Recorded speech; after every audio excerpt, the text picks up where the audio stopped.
Whoa, what's up you guys? It's your boy Bradley back with another amazing physics video. Today I will be teaching you guys about the physics of driving. So let's get into it.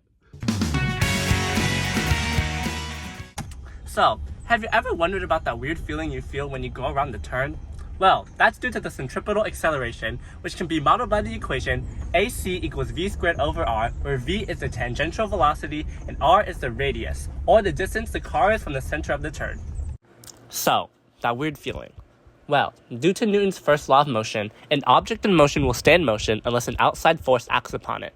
Your body wants to stay in the forward motion, so when the car starts to turn, your body is still trying to move tangentially to the curve that the car is following. This creates the outward push feeling, sometimes called the centrifugal force.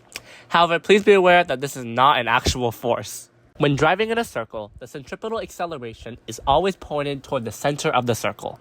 The same is driving over hills and through dips. When going over the hill, there is a centripetal acceleration toward the center of the hill, which is downward, creating a feeling of weightlessness.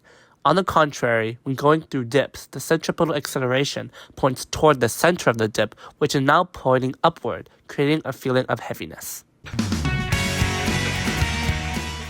As you press down the gas pedal, the wheels begin to accelerate forward. Thus, they have rotational acceleration, velocity, and position. Using the rotational kinematics equations, we can find the unknown values. If you know how many of the Euphyscian variables, 3, you can figure out the other 2. That leaves you with one Happy physics student. Now let's say the car is at rest and the wheels accelerate with a constant acceleration of 20 radians per second squared. The final angular velocity is 47 radians per second. With this information, we will be able to find the time and the angular position. This is modeled here. By using the kinematics equations, I was able to find that the time is 2.35 seconds and the angular displacement is 55.255 radians.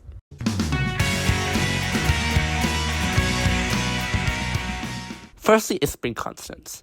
In car suspension, the spring constant of the spring can be anywhere from 16,000 Newton meters to 73,000 Newton meters. The range in spring constants has an effect on how the car drives. For a car with a suspension that has low spring constants, the ride is much smoother. However, handling and control are impaired. For a car with a suspension that has a high spring constant, the ride is bumpier, but handling and control is improved. The suspension of a car is in what we call damped oscillation. Unlike simple harmonic motion, damped oscillations are not constant, and instead, the amplitude of the oscillation decreases over time with the dissipation of energy.